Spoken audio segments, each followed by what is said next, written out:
Beetroot தோல் வச்சு சூப்பராக டேஸ்ட்டாக ஒரு சட்னி எப்படி பண்ணுறதுன்னு பார்க்கலாம். பீட்ரூட்டில் வந்து மேலே அந்த காம்பு இருக்கும்ல, அந்த தோலையும் சீவி கீழே போட்டுருங்க. அடியில் லைட்டாக சீவி கீழே போட்டுருங்க. நல்லா கழுவிட்டு அந்த சென்டரில் இருக்க தோல் மட்டும் சீவிட்டு சின்ன சின்னதாக வந்து கட் பண்ணிக்கோங்க. அப்போ தான் வந்து நல்லா வறுபடும். நீளமாக வந்து தோல் சீவி அப்படியே சேர்த்திங்க அப்படின்னா நல்லா வதங்காது. இப்போ வந்து கடாயில் எண்ணெய் விட்டுட்டு அடுப்பை வந்து கொஞ்சம் மீடியம்லேயே வச்சுட்டு அந்த தோல் சேர்த்துட்டு நல்லா வந்து தோல் வந்து சுருங்கி வதங்கி வர்ற அளவுக்கு வந்து வதக்கிடுங்க. அப்போ தான் வந்து பீட்ரூட்டோட பச்சை வாசம் இருக்காது.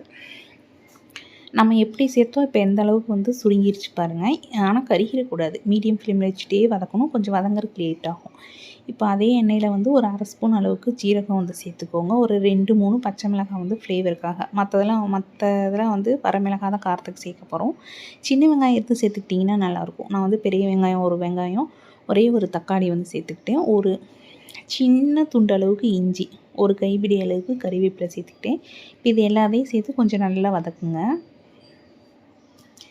இதில் வந்து ஜீரகம், இஞ்சி, பூண்டு, அப்புறம் கொஞ்சம் வந்து நம்ம தேங்காய் சேர்ப்போம். இது கூட வந்து அந்த தோல் வந்து சூப்பராக இருக்கும். டேஸ்ட் எல்லாமே வந்து கம்பைன் ஆகி அரைக்கிறப்ப சூப்பராக இருக்கும்.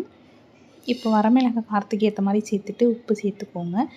ஃபைனலாக வந்து ஒரு சின்ன லெமன் அளவுக்கு புளி, ஒரு 5-6 பல் அளவுக்கு பூண்டு சேர்த்துக்குங்க. நல்லா வதங்கி வந்ததுக்கப்புறம் ஆல்ரெடி வதக்கி வச்சுருக்கிறோம்ல பீட்ரூட் தூள், அதையும் இதில் சேர்த்து ஒரே ஒரு வதக்கிட்டு அப்படியே அடுப்பை ஆஃப் பண்ணிவிட்டு ஆற வச்சுருங்க.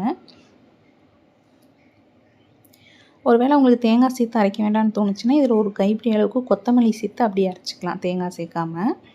இப்போ வந்து நான் ஒரு 1/2 மூடி அளவுக்கு தேங்காய், அது கூடயே நம்ம வதக்கி வச்சுருக்கிற தக்காளி, வெங்காயம், பீட்ரூட் தூள் எல்லாமே சேர்த்துக்கலாம். சேர்த்துட்டு உப்பு வந்து கொஞ்சம் சேர்த்துக்கங்க. நம்ம ஆல்ரெடி கொஞ்சம் தான் சேர்த்துருக்கோம். இது வந்து ரொம்ப நைஸாக அரைக்க வேண்டாம். கொஞ்சம் திப்பியாக இருக்க மாதிரியே அரைங்க. இது இட்லி தோசைக்கும் நல்லாயிருக்கும். ரைஸில் வந்து தேங்காய் எண்ணெய் விட்டு சாப்பிட்டிங்கன்னா இன்னும் சூப்பராக இருக்கும். இது தண்ணி மாதிரி வைக்க வேண்டாம். கொஞ்சம் கெட்டியாகவே வச்சுருங்க. அப்போ தான் நல்லாயிருக்கும்.